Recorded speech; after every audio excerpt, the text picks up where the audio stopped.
திராவிட முன்னேற்றக் கழகத்தின் சூலூர் தெற்கு ஒன்றியம் திராவிட சிறகுகள் இணைந்து நடத்துகிற இந்த பயிலரங்கத்திற்கு தலைமையேற்றிருக்கிற அருமை நண்பர் சன் ராஜேந்திரன் அவர்களே, உரையாற்றி அமர்ந்திருக்கிற என் மதிப்பிற்குரிய புலவர் ஐயா செந்தலை கௌதமன் அவர்களே, திமுக கழகத்தினுடைய மாவட்ட பொறுப்பாளர் தென்றல் சேகர் அவர்களே, செல்வராஜ் அவர்களே, தலைமைச் செயற்குழு உறுப்பினர் சந்திரன் அவர்களே, நெசவாடர் அணியினுடைய பொறுப்பாளர் தளபதி முருகேசன் அவர்களே, மாவட்ட துணை செயலாளர் கபிலன் அவர்களே, வரவேற்புரை ஆற்றியிருக்கிற அன்பு தம்பி கார்த்திகேயன் அவர்களே, நன்றி உரை ஆற்ற இருக்கிற ஜெகநாதன் அவர்களே, என்னோடு வருகை தந்திருக்கிற திராவிட இயக்க தமிழர் பேரவையினுடைய மாநில துணை செயலாளர் சிற்பி செல்வராஜ் அவர்களே, சூலூர் தேவராஜன் அவர்களே, தோழர் சந்தானம் அவர்களே, அரங்கில் கூடியிருக்கிற அருமை பெரியோர்களே, நண்பர்களே, இளைஞர்களே, உங்கள் அனைவருக்கும் என்னுடைய அன்பு வணக்கங்களை முதலில் தெரிவித்துக் கொள்கிறேன். உடல் நலமில்லாத நிலையிலும் பல்லடம் தாண்டி நம் அரங்கத்தை நோக்கி திருச்சி சிவா அவர்கள் வந்து கொண்டிருக்கிறார் என்கிற செய்தியை அறிந்தேன். வர இருக்கிற திமுக கழகத்தினுடைய கொள்கை பரப்பு செயலாளர் அருமை நண்பர் திருச்சி சிவா அவர்களே, இந்த அரங்கில் பேச வந்ததற்கு பிறகுதான் எத்தனையோ செய்திகளை வரலாறுகளை நாம் பேசியிருந்தாலும் சொல்லியிருந்தாலும் சில நேரங்களில் ஒரு நுண் அரசியலை, ஒரு நுண்ணிய வரலாற்றை புலவர் செந்தலை கௌதமன் அவர்கள் பேசுகிற போதுதான் பல நேரங்களில் நான் அறிந்து கொண்டிருக்கிறேன். இன்றைக்கு மே 17 இயக்கத்தினுடைய திருமுருகன் காந்தியின் தாத்தா திமுக கழகத்திலிருந்து வந்தவர் என்பதை அவருடைய பேச்சுதான் எனக்கு ஒரு முறை உணர்த்திற்று. அதுபோலவே இன்றைக்கு தம்பி கார்த்திகேயனை நான் திராவிட சிறகுகளினுடைய ஒருங்கிணைப்பாளர் என்று மட்டுமே அறிந்திருந்தேன். 65 மொழிப்போர் வீரரினுடைய மகன் என்று இந்த மேடைதான் எனக்கு சொல்லிற்று. நான் கீழே இறங்கி போகிற போது கார்த்தி இடத்தில் அப்பா இருக்கிறாரா என்று கேட்டேன். இல்லை, இறந்து விட்டார், இப்போதைக்கு எனக்கு யாரும் இல்லை என்றார். ஏன் உங்களுக்கு யாரும் இல்லை? இத்தனை பெரிய அரங்கம், திராவிட இயக்கம், நம் அத்தனை பேர் பின்னாலும் இருக்கு. எனவே இந்த நேரத்தில் தம்பியின் அழைப்பை ஏற்று இங்கே வந்து உங்களோடு உரையாடுவதில் மகிழ்ச்சி. நேற்றைக்கு இந்த நேரம் வரையில் நான் இங்கே இன்று வருவேன் என்று எனக்கும் தெரியாது. நேற்று இரவுதான் தோழர் கார்த்தி எனக்கு தொலைபேசி, திடீரென்று சிவா அவர்களுக்கு காய்ச்சலாக இருக்கிறது, வர முடியாது, ஏற்பாடு பெரிதாக செய்துவிட்டோம், எனவே நீங்கள் எப்படியாவது வர வேண்டும் என்றார். என்னாலும் வர முடியாத சூழலாகத்தான் இருந்தது.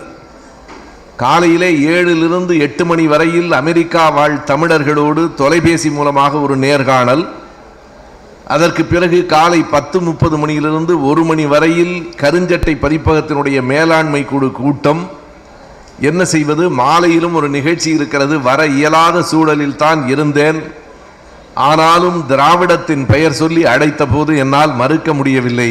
சிவா இருக்கிற இடத்தை, சிவாவின் உரையை என்னால் நிறைவு செய்துவிட முடியாது என்பதை நான் அறிவேன். இருந்தாலும் ஒரு வழக்கில் நாம் சொல்லுகிறோம் இல்லையா, பொன் இருக்கும் இடத்தில் பூ வைத்து பார்ப்பதென்று, அப்படி சிவா இருக்க வேண்டிய இடத்தில் நானும் வரலாம் என்று வந்தேன். இப்போது மறுபடியும் 4 மணிக்கு நான் விமான நிலையத்தில் இருக்க வேண்டும், மாலை சென்னைக்கு போயாக வேண்டும். இங்கே வந்த பிறகுதான் தெரிந்தது உடல் நலமில்லாத நிலையிலும் சிவா அவர்கள் இங்கே வந்து கொண்டிருக்கிறார் என்று. நல்லது, அவர் வருகிற வரையிலும் சில செய்திகளை உங்களோடு நான் பகிர்ந்து கொள்வேன். என்ன தலைப்பில் பேசுவது என்பதையும் நேற்று இரவு கேட்டேன். சிவா என்ன தலைப்பு கொடுத்திருக்கிறாரோ அதே தலைப்பில் நான் பேசி விடுகிறேன் என்றேன். எதிர்கால தமிழகம் என்று திருச்சி சிவா அவர்கள் ஒரு தலைப்பை கொடுத்திருக்கிறார். ஒருவேளை திருச்சி சிவா வந்தால், அவரால் பேச முடியுமானால், அந்த தலைப்பில் இன்னொரு கோணத்திலும் அவர் பேசக்கூடும். எதிர்கால தமிழகம் பற்றி ஒரு பக்கம் எனக்கு கவலையாக இருக்கிறது, இன்னொரு பக்கம் எதிர்கால தமிழகம் சிறப்பாக வேண்டுமே என்று விருப்பம் இருக்கிறது.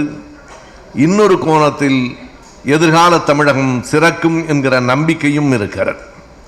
எனவே கவலை ஒரு பக்கம், விருப்பம் ஒரு பக்கம், நம்பிக்கை ஒரு பக்கம் என்று இந்த மூன்றுக்கும் இடைப்பட்ட என் உணர்வுகளை உங்களோடு பகிர்ந்து கொள்வதுதான் இந்த மேடையில் என்னுடைய நோக்கம். கவலைக்கு என்ன காரணம், விருப்பத்துக்கு எது வேர், நம்பிக்கைக்கு எங்கே இருக்கிறது அடிப்படை என்கிற மூன்றையும் நான் முதலில் சொல்லிவிடுகிறேன். எதிர்கால தமிழகம் என்ன ஆகுமோ என்கிற என்னுடைய கவலைக்கு எது காரணம் என்றால், நம்முடைய புலவரவர்கள் எடுத்து சொல்லியே மொழியை விட்டு நாம் விலகுகிறோமோ என்கிற கவலை கூட எனக்கு கூடுதலாக இல்லை. தமிழை விட்டு ஒரு நாடும் தமிழனால் முற்றுமாய் விலகி போய்விட முடியாது. சற்று அந்த பக்கம் இந்த பக்கம் போனாலும் தமிழ் அவனை திரும்பவும் அழைத்து வரும்.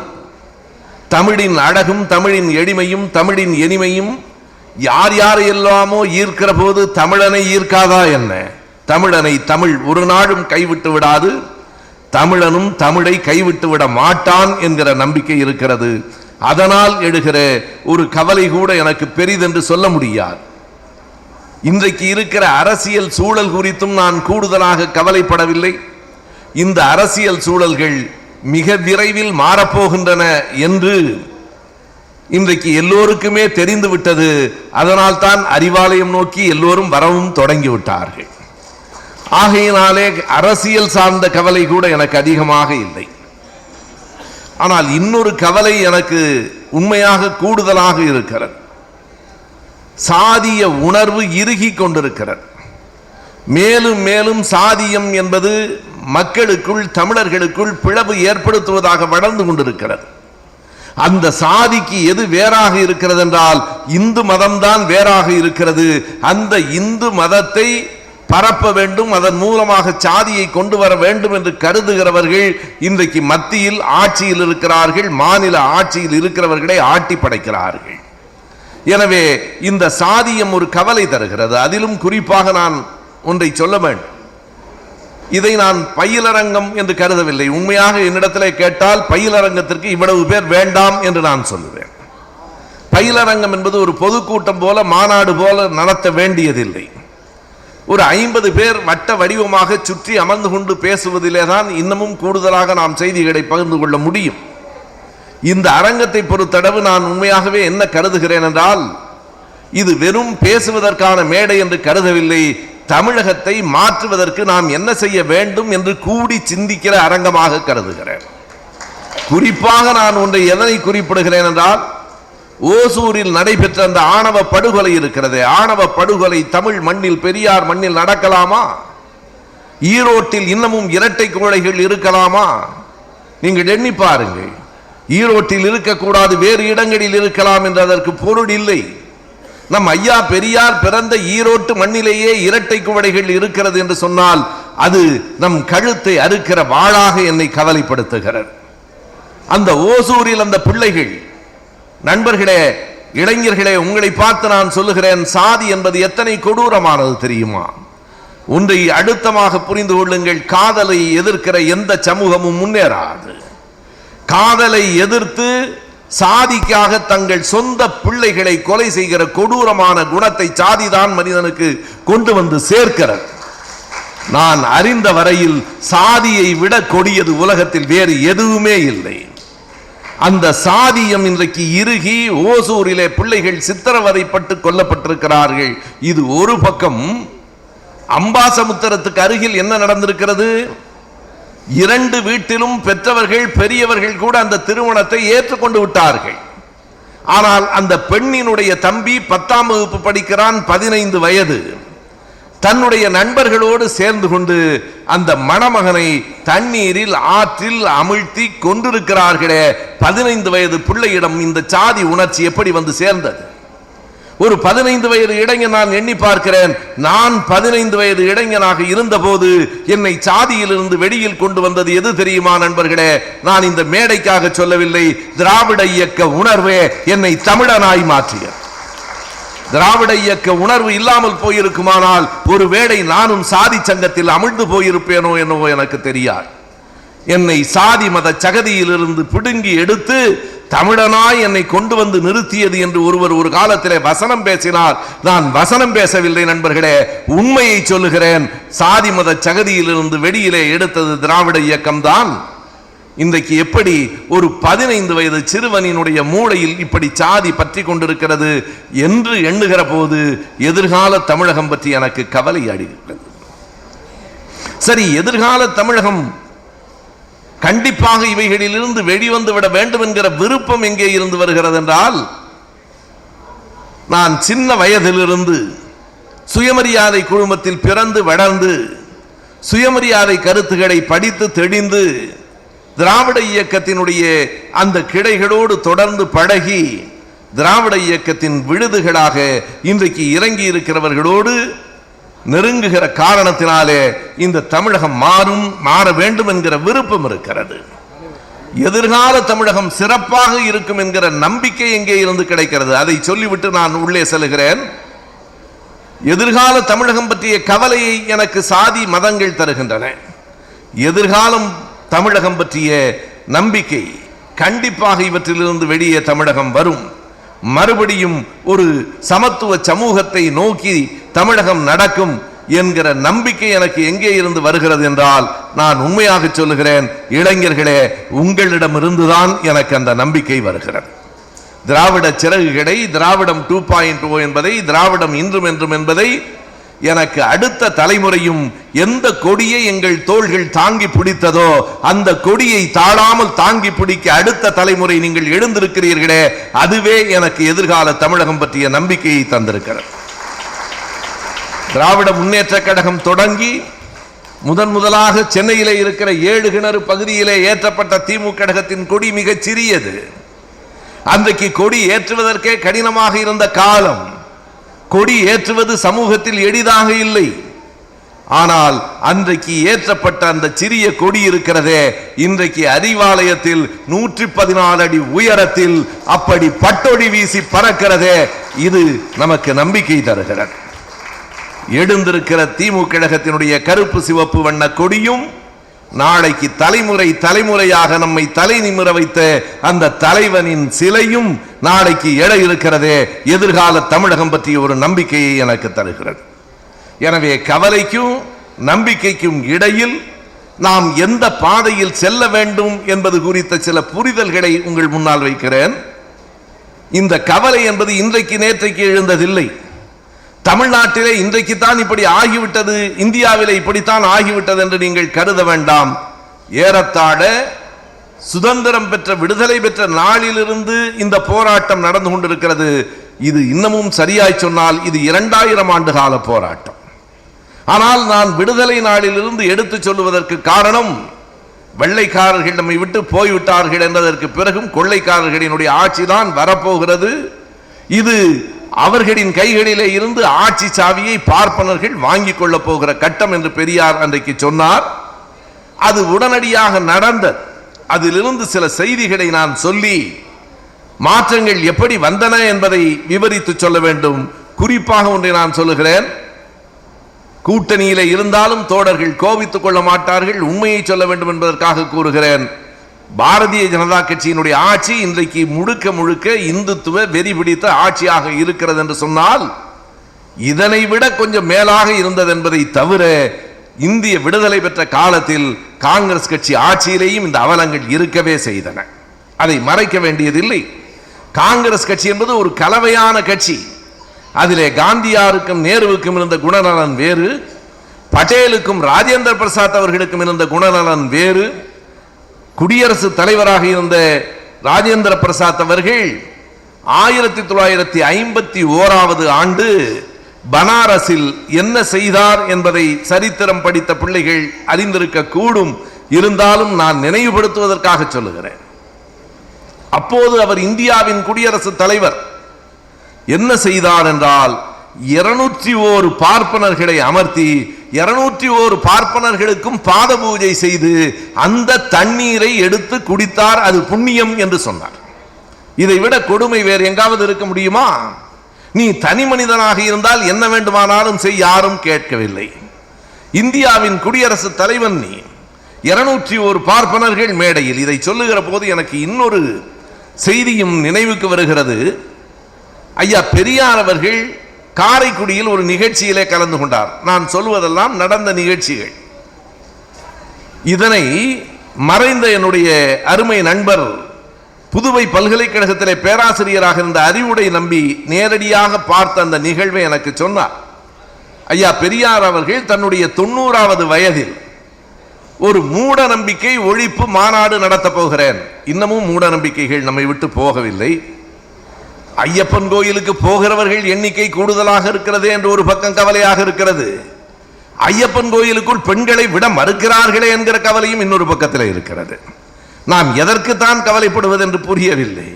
ஐயா அவர்கள் மூட நம்பிக்கை ஒழிப்பதற்காக மூட நம்பிக்கை ஒழிப்பு மாநாடு நடத்த போகிறேன், அதற்கு இங்கே இருக்கிறவர்கள் நீங்களெல்லாம் நன்கொடை கொடுக்க வேண்டும் என்று கூட்டத்திலே சொல்லுகிறார். உடனே காரைக்குடியிலே திராவிடர் கழகத்தில் பெரியாரிடத்தில் மிகுந்த பற்றுடையவராக இருந்த, கொஞ்சம் செல்வராகவும் இருந்த மரக்கடை சுப்பிரமணியம் என்று பெயர். மரக்கடை சுப்பிரமணியம் மேடைக்கு வந்து 501 ரூபாய் கொடுக்கிறார். 1970 501 ரூபாய் என்பது ஏறத்தாழ இன்றைக்கு 50,000 ரூபாய்க்கு சமம். 501 ரூபாயை கொடுத்ததற்கு பிறகு என்ஆர் சாமி அவர்கள், அவர்தான் அங்கே திராவிடர் கழகத்தை ஊன்றி வளர்த்தவர். என்னுடைய அப்பா அதை தொடக்கினார், பிறகு திமுக கழகத்துக்கு வந்து விட்டார். என்ஆர் சாமி அவர்கள் மேடைக்கு வந்து 301 ரூபாய் கொடுக்கிறார். வரிசையாக 101, 21, 11 என்று எல்லோரும் பணம் கொடுத்ததற்கு பிறகு பெரியார் ஒரு அறிவிப்பை வெளியிடுகிறார். இந்த வாங்கின பணத்தை எல்லாம் எல்லாத்தையும் அவங்கவுங்கள்ட்டே திருப்பி கொடுத்துருங்கிறார். எல்லோருக்கும் புரியவில்லை எதற்காக பணம் வாங்கினார், எதற்காக வாங்கியவர்களிடமே திருப்பி கொடுக்க சொல்கிறார். நீங்க கொடுங்க நான் சொல்றேங்கிறார். எல்லாரையும் அழைத்து பணத்தை கொடுத்த உடனே பெரியார் சொன்னார், நான் மூட நம்பிக்கை ஒழிப்பு மாநாடு நடத்த வேண்டும் என்பதற்காக பணம் கேட்கிறேன். நீ கொண்டு வந்து கொடுக்கிற எல்லாரும் 501, 201 என்னடா ஒன்றுன்னு கேட்டார். 500 ரூபா கொடுக்க வேண்டியதானே, 300 ரூபா கொடுக்க வேண்டியதானே. இங்க ஒரு மூட நம்பிக்கை இருக்கிறது.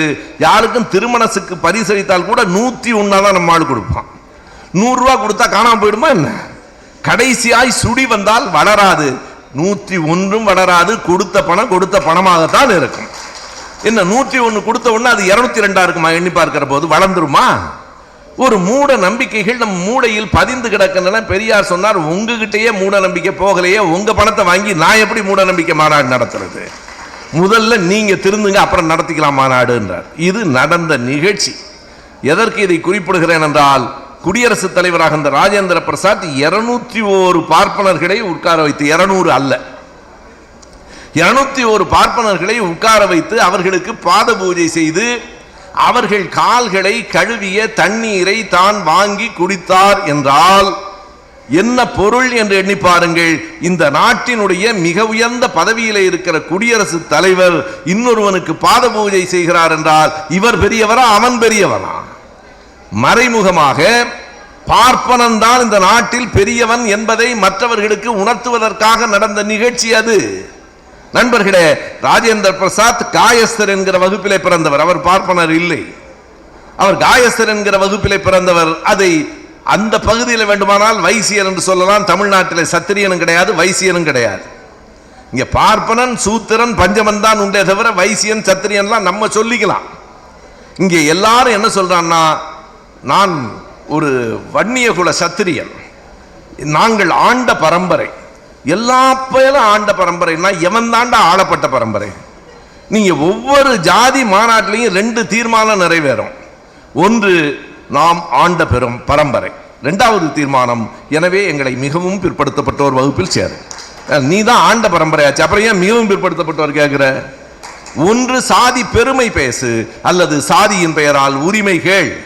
சாதி பெருமையும் வேண்டும், சாதியின் பெயரால் உரிமையும் வேண்டும் என்று கருதுகிற இடத்துக்கு நாம் வந்து சேர்ந்திருக்கிறோம்.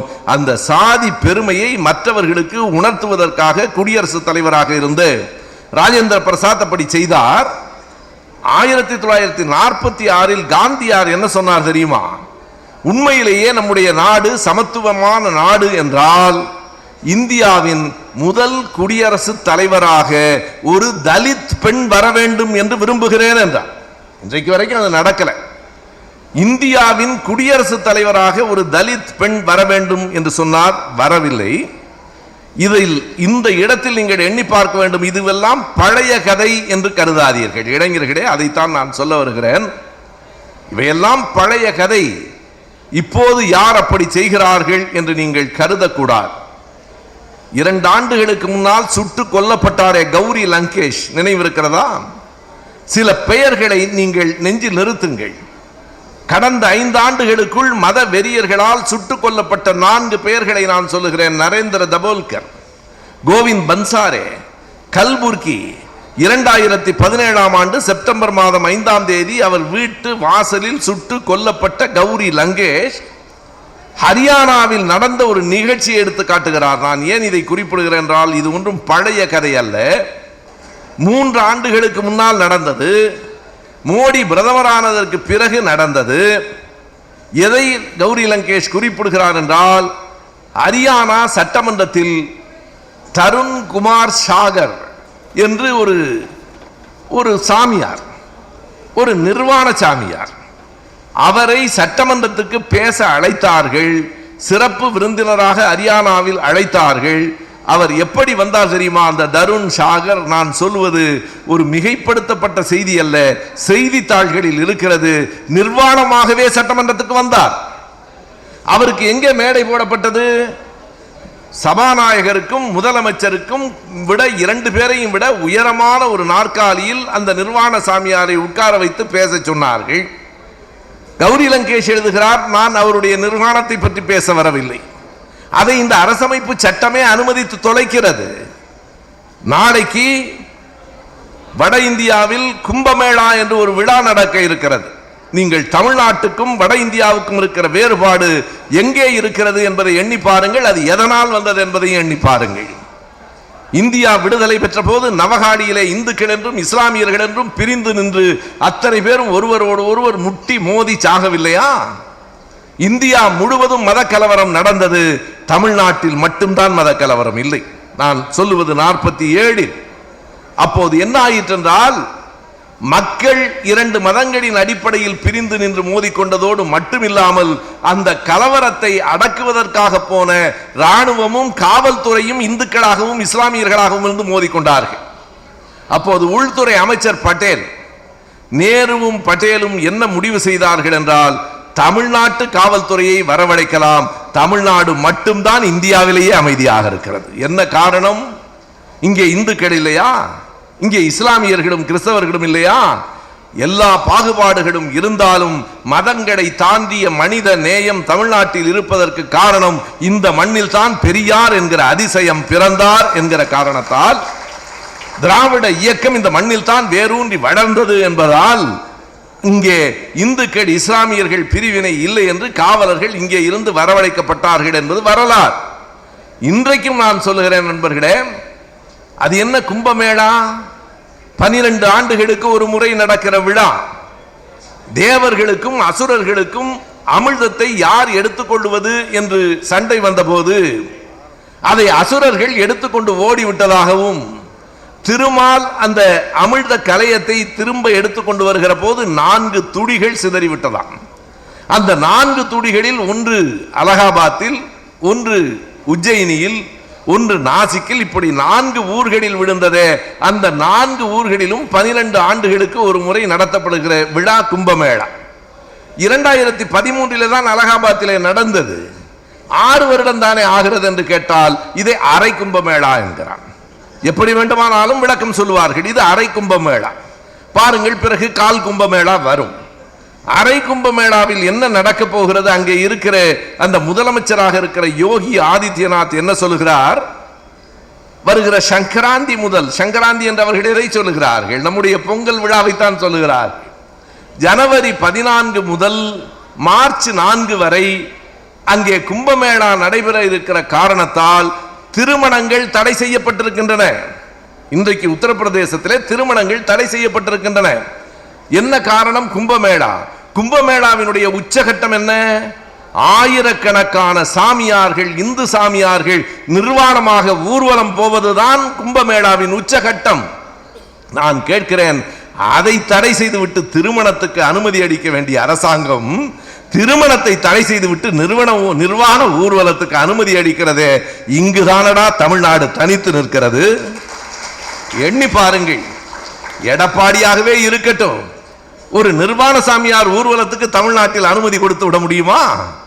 நிர்வாணமாக சாமியார்கள் சூலூர் தெருவிலே நடக்க முடியுமா? திமுக கழகம் வேண்டாம், மக்களே கல்லெடுத்து அடித்து விரட்டுவார்கள். இதுதான் திராவிட இயக்கம் என்ன செய்து கிழித்தது என்கிறாயே, எங்கள் மானத்தை தன்மானத்தை காப்பாற்றிய இயக்கம் திராவிட இயக்கம் என்பதற்கான அடித்தளம். மிகச்சரியாக சொன்னார். இதயத்திற்கு கீழே வயிறு என்று. நான் இன்னமும் சொல்லுகிறேன், இதயத்தையும் தாண்டி மூளைதான் மேலே இருக்கிறது. மூளைக்கு வேலை கொடு என்று சொன்ன இயக்கம் அறிவு இயக்கம் நம்முடைய திராவிட இயக்கம். வெறும் வயிற்றுக்காக வாழ்கிறவன் இல்லை மனிதன். மூளையால் அறிவால் சிந்தித்து பகுத்தறிவோடு வாழ வேண்டும் என்று சொன்ன இயக்கம் இல்லையா? எனவே தருண்குமார், அந்த தருண் சாகர் என்கிற அந்த சாமியார் ஹரியானா சட்டமன்றத்திலே நிர்வாணமாக உட்கார்ந்து கொண்டு பேசுகிறார். என்ன பேசுகிறார் என்பதை கவனியுங்கள். தர்மம் என்பது கணவன் மாதிரி, அரசியல் என்பது மனைவி மாதிரி. கணவனுக்கு மனைவி கட்டுப்பட வேண்டும், தர்மத்துக்கு அரசியல் கட்டுப்பட வேண்டும் என்று அவர் பேசுகிறார். இதில் அவர் சொல்லுகிற தர்மம் என்றால் எந்த தர்மம்? அவர் சொல்லுகிற தர்மம் வருணாசிரம தர்மம். எப்போதும் ஒன்றை நீங்கள் நினைவு வைத்துக் கொள்ளுங்கள், அவர்கள் திரும்ப திரும்ப தர்மம் என்று பேசிக் கொண்டிருக்கிறார்களே, அந்த தர்மம் வேறு, நாம் சொல்லுகிற அறம் வேறு. வள்ளுவன் காட்டும் அறம் வேறு. தர்மம் என்பது ஒரு ஜாதிக்கு ஒரு நீதி, அதுதான் மனு தர்மம். ஒரு வருணத்துக்கு ஒரு நீதி, அதுதான் அவர்களினுடைய தர்மம். அத்தனை பேருக்கும் சமநீதி என்பதுதான் நாம் வள்ளுவன் வழியிலே வைக்கிற தர்மம். ரெண்டுக்கும் இருக்கிற வேறுபாடு அதுதான். அத்தனை பேரும் சட்டத்தின் முன்னால் சமம் என்று இந்திய அரசமைப்பு சட்டம் பெயரளவுக்கு சொல்லுகிறதே தவிர நடைமுறையிலே அப்படி இல்லை. பெயரளவுக்கு எல்லோருக்கும் சட்டம் ஒரே மாதிரியாக இருக்கிறதா? எனக்கும் எஸ்.வி. சேகருக்கும் ஒரே சட்டம் தான் இந்த நாட்டில் இருக்கிறதா? நண்பர்களே, நீங்கள் எண்ணி பாருங்கள். சில பேர் ஹைகோர்ட் ஆவது என்று பேசுகிறார்கள். பேசிவிட்டு நான் பேசவில்லை, அதிலே என் பெயரையும் சேர்த்து சொல்லி ஆளூர் ஷானவாசும் தடா ரஹீமும் சுபவீரபாண்டியனும் தான் என் பேச்சை மாற்றி விட்டார்கள் என்று சொல்லுகிறார். நான் அவ்வளவு வேலை இல்லாதவனா? இருப்பதையெல்லாம் விட்டு விட்டு உன் பேச்சை கேட்டு மாற்றி திருத்திக் கொண்டிருப்பதா என்னுடைய வேலை? அதற்கு பிறகு உயர் நீதிமன்றத்துக்கு போய் நான் சொன்னது தவறுதான் என்று மன்னிப்பு கேட்டுவிட்டு வெளியே வருகிற போது வெட்கமில்லாமல் ராஜா மாதிரி நடந்து வருகிறவர்களுக்கு திராவிட இயக்கம் பதில் சொல்ல வேண்டாமா? திராவிட இயக்கம் அவர்களுக்கு இடம் எது என்பதை எடுத்து காட்ட வேண்டாமா? இளைஞர்களே, உங்களின் எழுச்சிதான் அவர்களுக்கு ஒரு பெரிய கலக்கத்தை உருவாக்கி இருக்கிறது. எனக்கு உண்மையாகவே வியப்பாக இருக்கிறது. மறுபடியும் இளைஞர்களிடத்திலே அந்த திராவிட இயக்க உணர்வு எழுந்திருக்கிறது. நேற்றைக்கு ஒரு நிகழ்ச்சி நடந்தது, அதை நான் குறிப்பிட வேண்டும். ஒரு பாடல், புலனம் என்று சொல்கிற அந்த வாட்ஸ்அப்பிலே தான் ஒரு பாடலை நான் கேட்டேன். நீங்கள் கேட்டிருப்பீர்கள், கண்டிப்பாக உங்கள் கைகளில் அது வந்திருக்கும். அந்த பாடலை பரப்புங்கள். அந்த பாடல் மதன் கார்கி என்கிற கவிஞன் எழுதி சிலம்பரசன் நடித்தும் பாடியும் இருக்கிற அருமையான பாட்டு. பெரியார் குத்து என்றே அதற்கு பெயர் வைத்திருக்கிறார்கள். குத்து டான்ஸ் தானே இளைஞனுக்கு பிடிக்கும். இதுவும் குத்து டான்ஸ் ஆண்டா, இது பெரியார் குத்து டான்ஸ். சிலம்பரசன் பாடி இருக்கிற நடித்திருக்கிற அந்த விதம் இருக்கிறதே, பெரியார் சிலையை பின்னால் நிறுத்தி கொஞ்சம் ஒளிவு மறைவாகவெல்லாம் இல்லை, பெரியார் சிலையை பின்னால் நிறுத்தி இளைஞர்கள் வேடமிட்டு பெரியாருக்கு முன்னால் பெரியாரை பாராட்டி இந்த சாதி சாக்கடையை எதிர்த்து அந்த பிள்ளைகள் பாடுகிற போது எனக்கு வியப்பாகவும் பெரும் மகிழ்ச்சியாகவும் இருந்தது. அந்த பாட்டை கேட்ட உடனே சிலம்பரசன் அவர்களுக்கு தொலைபேசி செய்தேன். அவருக்கு என்னை தெரியுமா என்று எனக்கு தெரியாது. அவரை எல்லோருக்கும் தெரியும். என்னை அவருக்கு தெரியுமா என்று தெரியாது. தெரிந்திருக்க வேண்டிய தேவையில்லை. பெரியாரை பாடுகிற ஒருவனை பாராட்டுவதற்கு யார் என்று தெரிந்திருக்க வேண்டுமா என்ன? தெரியாவிட்டால் என்ன? அழைத்து நான் அந்த பாடலை கேட்டேன். என்னுடைய பெயர் சுபவீரபாண்டியன் என்று சொன்னேன். உடனே சிலம்பரசன் சொன்னார், ஐயா, நான் உங்கள் பேச்சை யூடியூபில் நிறைய கேட்டிருக்கிறேன். இன்னமும் சொன்னால் பெரியாரை பற்றி அறிந்து கொள்வதற்கு உங்கள் பேச்சும் உதவிற்று. ஆகையினால் நீங்கள் என்னை பாராட்டுவதில் பெரிய மகிழ்ச்சி என்றார். நான் இன்னொரு கேள்வியை கேட்டேன். அவருடைய அப்பா டி ராஜேந்திரன் எனக்கு தெரியும்.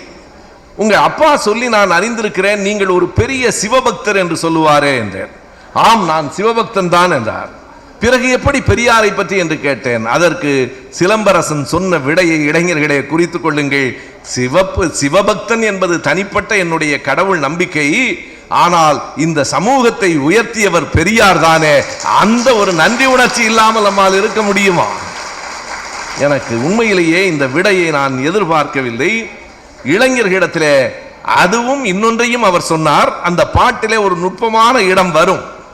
நான் அதை விளக்கி சொன்னால் அவர்களுக்கே சிக்கலாகும் என்பதால் விளக்கவில்லை.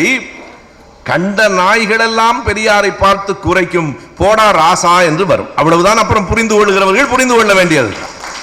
அவர் யாரையும் பெயர் சொல்லி சொல்லவில்லை. கண்ட நாய்கள் ஐயாவை பார்த்து குறைக்கும். அந்த பாட்டில் சில வரிகள் வெங்காயம் வெங்காயம் என்றே வரும். சில சொற்கள் காதுல விடாது. அது அந்த ராக் சாங் என்று சொல்லுகிறார்களே, அந்த அந்த மேலை நாட்டு பாடல்களினுடைய, இன்னமும் சொன்னால் அது யாருடைய பாடல் என்றால் ஆப்பிரிக்க மக்களினுடைய பாட்டு வகை. ஒன்றை நாம் உள்வாங்கிக் கொள்ள வேண்டும். பொதுவாகவே நாம் மேலை நாடு என்றால் ஐரோப்பா அமெரிக்கா என்றுதான் கருதுகிறோம். ஒடுக்கப்பட்ட மக்களினுடைய, அந்த மைக்கேல் ஜாக்சன் சொல்லுகிற எல்லோருமே அந்த ஒடுக்கப்பட்ட மக்களினுடைய பாடல்கள், அதில் சில சொற்கள் புரியாது. ஏன் புரியாது என்று கேட்டால், அந்த பாடல்களிலே ஆய்வு செய்கிற ஒரு கலைஞன் சொன்னான், வேறொன்றும் இல்லை, புரியவில்லை இல்லையா, மறுபடியும் திரும்ப கேளுங்கள்.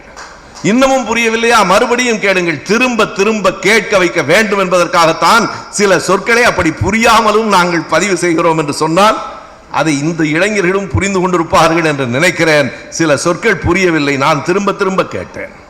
புரிந்து கொள்ள வேண்டும் என்பதற்காக கேட்டேன். புரிந்து கொள்ளுகிற போதுதான் அந்த பாட்டின் வரியில் போகிற போக்கில் இருக்கிறது. வேறு நாய்கள், விளங்காத நாய்கள் உங்களை பார்த்து குறைக்கும், போடா ராசா என்று அந்த பாட்டு வரும். இதையும் சொல்லிவிட்டு நான் சொன்னேன், இல்ல ஐயா நல்லா, அதை சொல்லுகிற போது அவருக்கு ஒரு சின்ன அச்சம் வந்தது. ஏனென்றால் யாராவது ஒருவரை குறிப்பாக எதிர்க்கிறோம் என்று வெளியில் தெரிவதில் அவர்களுக்கு அரசியல் சிக்கல் வரும். ஆனால் மிக தெளிவாக யாரை எதிர்க்க வேண்டும் என்று புரிந்து அந்த பாட்டில் எதிர்த்திருக்கிறார்கள். இன்னொன்றை அவர் சொன்ன அந்த செய்தியை தான் நான் சொல்ல வந்தேன். நாங்கள் கூட பெரியாரை அவ்வளவு பெரிதாக பற்றி பாட வேண்டும் என்று கருதவில்லை. பெரியார் சிலையை உடைக்க வேண்டும் என்று சிலர் சொன்னபோது எங்களுக்குள் ஒரு கோபம் வந்தது என்றால், பாருங்கள், ஹெச் ராஜாவுக்கு நாம் நன்றி சொல்ல வேண்டுமா இல்லையா? நாம் பேசியதால் அல்ல, சிலையை உடைப்போம் என்று சொல்லுகிற போது இயல்பாக அந்த கோபம் வருகிறது. சொல்லட்டும். இன்னமும் ஹெச் ராஜாக்களும் எஸ் வி சேகர்களும் பேச பேசத்தான் இந்த மண்ணில் மறுபடியும் திராவிட இயக்க உணர்வு எழும் என்பதும் புரிகிறது. எதிர்ப்பு இருந்தால் தானே ஒரு எதிர்வினை ஆற்ற முடியும். நான் இப்போது பார்க்கிறேன், அதே வாட்ஸ்அப்பிலே தான் அன்றைய எழுச்சியை பாருங்கள் என்று ஒரு பாடல் இப்போது சுற்றி சுற்றி வருகிறது. எஸ் எஸ் ராஜேந்திரன் அவர்கள் நடித்த தங்கரத்தினம் படம், அந்த படத்தின் பெயர் கூட அதில் இல்லை. தங்கரத்தினம் படத்தில் ஒரு திமுக கழக மாநாட்டில் ஒவ்வொரு தலைவரும் பேசுகிற காட்சியை காட்டுவார்கள். அது இப்போது சுற்றுக்கு வந்திருக்கிறது. அதிலே நீங்கள் கவனித்து பார்த்தால் நம்முடைய புலவர் அவர்கள் சொன்ன போட்மையில் பொன்னம்பலனார், உண்மையாக அவருடைய பெயர் பூவாளூர் பொன்னம்பலனார், லால்குடிக்கு பக்கத்தில் இருக்கிற பூவாளூர், பேசுகிற வேகம் காரணமாக அப்படித்தான் டார்பிட்டோ ஜனார்த்தனம், இவைகளெல்லாம் அன்றைக்கு அவர்களுடைய பேச்சின் வேகத்தால் சண்டமாருதம் என்று அன்றைக்கு திராவிட இயக்கத்தின் பெயர்கள், அந்த காட்சிகள் இப்போது மறுபடியும் ஓடுகின்றன. இறுதியாக அறிஞர் அண்ணா அவர்கள் பேசி முடித்தவுடனே அந்த திரைப்படத்தின் கதாபாத்திரமாக இருக்கிற நடிகர் எஸ் எஸ் ராஜேந்திரன் அவர்தான் திமுக கழகத்தினுடைய தேர்ந்தெடுக்கப்பட்ட முதல் சட்டமன்ற உறுப்பினர். 57 தோல்வியை தழுவினார். 62 தேனியில் சட்டமன்ற உறுப்பினராக வெற்றி பெற்றார். பிறகுதான் எம்ஜிஆர் அவர்கள் வந்தார். அந்த எஸ் எஸ் ராஜேந்திரன் என்ன செய்வார், எழுந்து அண்ணா வாழ்க என்று சொன்னவுடனே இளைஞர்கள் எல்லோரும் அண்ணா வாழ்க என்று சொல்லுவார்கள். இது ஒரு திரைப்பட காட்சி. இந்த திரைப்பட காட்சியை இன்றைக்கு மறுபடியும் இளைஞர்கள் பார்க்கிறார்கள் என்றால், எதிர்கால தமிழகம் பற்றிய என்னுடைய நம்பிக்கைக்கு இவைகள் எல்லாம் வித்தாக இருக்கின்றன என்பதற்காக சொல்லுகிறேன். எனவே எதிர்கால தமிழகம் ஒன்றும் நம்மை விட்டு கைவிட்டு போய்விடாது. எங்களுக்கு பெரியாரை பற்றி அவ்வளவு அக்கறை இல்லை, அவரை பற்றி தெரியும். ஆனால் அவர் சிலையை உடைப்போம் என்று சொல்லுகிற போது எங்களுக்கு கோபம் வருகிறது என்று திரைப்படத்துறையை சார்ந்த இளைஞர்கள் இன்றைக்கு மேலே வருகிறார்கள் என்று சொன்னால், இந்த திராவிட இயக்க எழுச்சியும் இந்த உணர்ச்சியும் இன்றைக்கு மிக மிக தேவையாக இருக்கிறது. இது வெறுமனே கட்சி சார்ந்த கோரிக்கையாக நான் பார்க்கவில்லை. இன்னொன்றையும் நான் எடுத்து சொல்லுகிறேன் நண்பர்களே. அதே கௌரி லங்கேஷ் மதமும் அரசியலும் என்கிற அதே புத்தகத்திலே இன்னொரு செய்தியை சொல்லுகிறார். அதை நாம் உள்வாங்கிக் கொள்ள வேண்டும் என்பதற்காக கூறுகிறேன். அவர் சொல்லுகிறார், பெங்களூரில், அவர் இருந்தது பெங்களூர் தான், பெங்களூரில் நாங்கள் இருந்த அந்த நகரத்தில் ஒரு மிகப்பெரிய கிரிக்கெட் விளையாட்டு நடைபெற்றது. 20-20 என்று சொல்லப்படுகிற 20க்கு 20 என்கிற கிரிக்கெட் விளையாட்டு நடந்தது. அதில் ஒரே ஒரு போட்டியில் 4 சிக்ஸர்கள், 6 ரன்கள் எடுக்கிற அளவுக்கு 4 சிக்ஸர்கள் அடித்ததற்காக எல்லா ஏடுகளும் அவர்களை பாராட்டி எழுதின. கௌரி லங்கேஷ் சொல்லுகிறார், எனக்கு என்ன வருத்தமாக இருந்தது என்றால், அந்த விளையாட்டு போட்டி நடந்து கொண்டிருந்த அதே நாளில் அதே அரங்கத்திலிருந்து ஒரு 4-5 கிலோமீட்டர் தொலைவில் பாதாள சாக்கடையில் இறங்கிய 4 பேர் விஷ வாயு தாக்கி இறந்து போனார்களே, அந்த செய்தியை ஏன் எந்த பத்திரிகையும் போடவில்லை என்று எழுதுகிறார். அது 4 சிக்ஸர் அடித்தது பெரிதாக தெரிகிறது, 4 பேர் உயிர் போனது பெரிதாக தெரியவில்லையா? 4 பேர் என்றால் தனி மனிதர்களை பற்றிய கவலை இல்லை, இன்னமும் பாதாள சாக்கடைக்குள்ளே நாம் மனிதர்களை இறக்கி கொண்டிருக்கலாமா என்கிற கவலை. பிறகு என்ன சமத்துவம், பிறகு என்ன நாகரிகம்? நண்பர்களே, திராவிட இயக்கம் செய்த இன்னொரு மிகப்பெரிய பணி என்ன தெரியுமா? ஏழை எளியவர்களை, அன்றாடங்காட்சிகளை, சிறு வியாபாரிகளை அரசியல் அரங்கத்திற்குள் கொண்டு வந்தது திராவிட முன்னேற்ற கழகம் தான். அதற்கு முன்னால் அந்தந்த ஊரினுடைய ஜமீன்தார்கள், நிலப்பிரபுக்கள் மட்டும்தான் தேர்தலில் போட்டியிடலாம் என்கிற நிலை மாறி யார் வேண்டுமானாலும் தேர்தலுக்கு வரலாம் என்கிற நிலையை அன்றைக்கு கொண்டு வந்தார்கள். எனவே அதனுடைய விளைவாக நீங்கள் எண்ணி பாருங்கள். நான் அந்த பாதாள சாக்கடையில் இறங்குகிறவர்களை பற்றி நீங்கள் கவலைப்படவில்லை என்றால், நாம் திராவிட இயக்கத்தை சேர்ந்தவர்கள் என்பதற்கு சில அடையாளங்கள் இருக்கின்றன. புலவர் சொன்னதை ஒன்றை நான் மறுபடியும் வடிமொழிந்து சொல்லுகிறேன். அந்த செய்தியை நான் எங்கே குறிப்பிட்டேன் என்றால், உலக செம்மொழி மாநாடு கோவையிலே நடைபெற்றது, மறந்திருக்க முடியாது. 2010 ஆண்டு உலக செம்மொழி மாநாடு கோவையிலே நடைபெற்ற போது நான் அந்த மாநாட்டிலே பேசுகிற போது ஒரு செய்தியை குறிப்பிட்டேன். நண்பர் சிவா அவர்கள் நான் சொன்னது போல வந்துவிட்டார், உடல் நலமில்லாத நிலையிலும் வந்து சேர்ந்திருக்கிறார். அவரை கையொலி எழுப்பி நாம் வரவேற்கலாம்.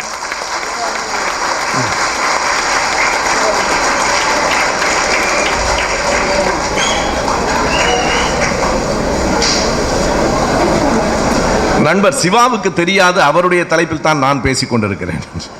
நான் வருவேன் என்றும் அவருக்கு சொல்லப்பட்டதா என்றும் தெரியவில்லை. நேற்றைக்கு அவருக்கு உடல் நலமில்லை என்று சொன்ன நேரத்திலே தான் நீங்கள் வருவதற்கு முன்னாக அதனை நான் குறிப்பிட்டேன். எனவே உங்களுக்கு பதிலாக நான் வந்தேன், நீங்களே வந்து விட்டீர்கள். எனவே என்னுடைய உரையை நான் சுருக்கமாக முடித்துக்கொண்டு நான் உங்களுக்கு வழிவிடுவேன். கோவை செம்மொழி மாநாட்டில் நான் சொல்லுகிற போது ஒரு செய்தியை நான் குறிப்பிடுகிறேன். புலவர் அவர்கள் குறிப்பிட்டாரே, தமிழில் கையெழுத்திடவில்லை என்றால், தமிழில் நாம் பெயர் சொல்லவில்லை என்றால் எப்படி தலைவர் கலைஞரின் பிள்ளைகள் நாம் என்று கேட்டார். இதை நான் கோவை செம்மொழி மாநாட்டில் ஒரு வேண்டுகோளாக வைத்தேன். ஐயா கலைஞர் அவர்கள் முன்னிலையிலே வேண்டுகோளாக வைத்தேன். நேற்றைக்கு வரைக்கும் நீங்கள் எப்படி வேண்டுமானாலும் கையெழுத்து போட்டிருக்கலாம், நாம் தமிழன் என்பதற்கான ஒரு சின்ன அடையாளம், தமிழர்களே இன்றிலிருந்தாவது தமிழில் கையொப்பமிடுங்கள், தமிழில் கையொப்பமிடுங்கள். கட்டுரை எழுதுவது கூட நீங்கள் வேற்று மொழியில், நான் எந்த மொழியையும் கற்றுக்கொள்ள கூடாது என்று சொல்லுகிறவன் இல்லை. நம்முடைய புலவர் அவர்கள் சொன்னது போல இந்தி மொழி இங்கே ஆதிக்கம் செலுத்த வேண்டும் என்று நினைக்கிறார்கள், ஆனால் அதற்கான தகுதியை இந்த மொழி பெற்றிருக்கவில்லை. நீங்கள் எண்ணி பார்க்கலாம். பலர் இப்போதும் தவறாக இங்கே நடைபெற்ற இந்த மொழி போராட்டம், இந்திய எதிர்ப்பு போராட்டத்தாலே தான் வடநாட்டில் நாம் வேலை வாய்ப்புகளை இழந்து விட்டோம் என்று சிலர் சொல்லுகிறார்கள். அங்கே ஒரு வேலை வாய்ப்பும் இல்லை. என்ன வேலை வாய்ப்பை நாம் இழந்து விட்டோம்? நீங்கள் எண்ணி பாருங்கள். இங்கே கட்டிட தொழிலிலே கூலிகளாக வேலை பார்க்கிறவர்கள் எல்லாம் பீகாரில் இருந்து வந்திருக்கிறார்கள். நீங்கள் வடநாட்டிலே இந்தி மொழி பேசினால் வேலை கிடைக்கும் என்கிறீர்களே, அங்கே வேலை கிடைக்கும் என்றால் அவர்கள் ஏன் இங்கே வந்து குல்ஃபி விற்கிறார்கள் என்று எனக்கு தெரியவில்லை. இங்கே வந்துதான் குல்ஃபி விற்றுக் கொண்டிருக்கிறார்கள். யார் இன்றைக்கு வடநாட்டிலே அல்ல உலகம் முழுவதும் கொடி கட்டி பறக்கிற பிள்ளைகள் யாராக இருக்கிறார்கள் என்றால், தாய்மொழி தமிழையும் ஆங்கிலத்தையும் கற்ற தமிழ்நாட்டு பிள்ளைகள் தான் இன்றைக்கு கணிப்பொறி துறையிலே உலகம் முழுவதும் கோலோச்சி கொண்டிருக்கிறார். எனவே நாம் ஆங்கிலத்தை கற்றுக்கொள்வது உலகத்தினுடைய சாளரத்தை திறக்கிற சன்னலாக இருக்கலாம், நான் வேண்டாம் என்று சொல்லவில்லை. ஆனால் தாய்மொழியை விட்டுவிட்ட தமிழனாக நாம் இருந்தால் நம்முடைய வேர் எங்கே இருக்கிறது என்பதை புலவர் சொன்னார். எனவே நமக்கு சில அடையாளங்கள் இருக்கின்றன. அந்த அடையாளங்களிலே ஒன்றுதான் நாம் தமிழில் கையொப்பமிடுவதும், தமிழில் இயன்றவரை பேசுவதும், தமிழில் முன்னெழுத்துக்களை போட்டுக் கொள்வதுமாக இருக்கிற ஒரு கூறு என்றால், நான் மிகப்பெரிய அடிப்படை கூறாக பார்ப்பது இன்னொன்று இருக்கிறது. இவ்வளவு நேரம் நான் பேசிய செய்தியினுடைய சாரம், நாம் திமுக கழகத்தை சார்ந்தவர்கள், நாம் திராவிட இயக்கத்தவர்கள் என்றால் அதற்கு கருப்பு சிவப்பு கரை வேட்டி மட்டும் நம் அடையாளம் இல்லை. தலைவர் கலைஞர் அவர்களின், தளபதி அவர்களின் படம் மட்டும் நம்முடைய அடையாளம் இல்லை. நான் அழுத்தமாக சொல்லுகிறேன் நண்பர்களே, திராவிட இயக்கத்தை சேர்ந்தவர்கள் நாம் என்று தலை நிமிர்ந்து சொல்ல வேண்டுமானால் நாம் சாதி எதிர்ப்பாளர்கள், பெண் விடுதலைக்காக போராடக்கூடியவர்கள் என்பதுதான் நம்முடைய அடையாளம். ஒடுக்கப்பட்ட மக்களை பற்றி கவலைப்படாதவன் ஒரு நாடும் திராவிட இயக்கத்தை சேர்ந்தவன் இல்லை. கௌரி லங்கேஷ் அவர்கள் அந்த புத்தகத்திலே எழுதியிருக்கிற செய்தியை நான் உங்களுக்கு குறிப்பிட்டு சொன்னேன். எதற்காக பாதாள சாக்கடையில் இறங்குகிறவனை பற்றி அவர் கவலைப்படுகிறார்? இந்தியாவில் அரசாங்கத்தில் பணம் இல்லையா? இன்னமும் மனிதர் கழிவை மனிதர் சுமக்கலாமா? இந்தியாவில் இன்னமும் கையால் மலம் அள்ளும் தொழிலாளர்கள் 10 லட்சம் பேர் இருக்கிறார்கள் என்றால் அதை விட தேசிய அவமானம் வேறு ஏதேனும் இருக்கிறதா? 10 லட்சம் பேர் இன்றைக்கும் இருக்கிறார்கள் இந்தியாவிலே. ஒரு புள்ளி வரத்தை நான் சொல்லுகிறேன். விண்வெளி ஆய்வு வேண்டாம் என்று நான் சொல்லுகிறவன் இல்லை. அறிவியல் வளர்ச்சி ஒரு சமூகத்தின் வளர்ச்சியோடு பின்னி பிணைந்தது என்று நம்புகிறவன் நான்.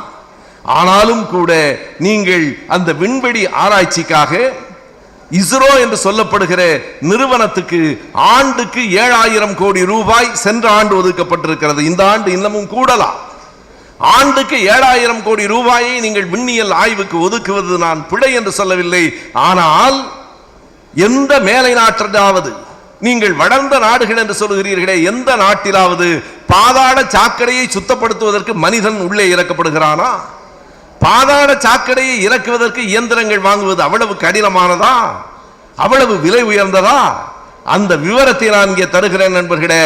பாதாள சாக்கடையை சுத்தப்படுத்துகிற இயந்திரத்தின் விலை இன்றைக்கு சராசரியாக 14 லட்சம் ரூபாய். எவ்வளவுதான்?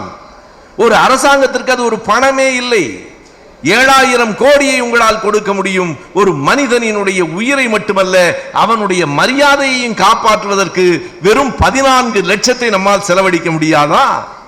எது முதலில் என்று கேட்டால், பாதாள சாக்கடையிலிருந்து மனிதனை வெளியே எடுங்கள், விண்ணில் பாய்கிற ராக்கெட் பின்னால் பாய்ந்தால் ஒன்றும் குற்றம் இல்லை என்று நான் கருதுகிறேன்.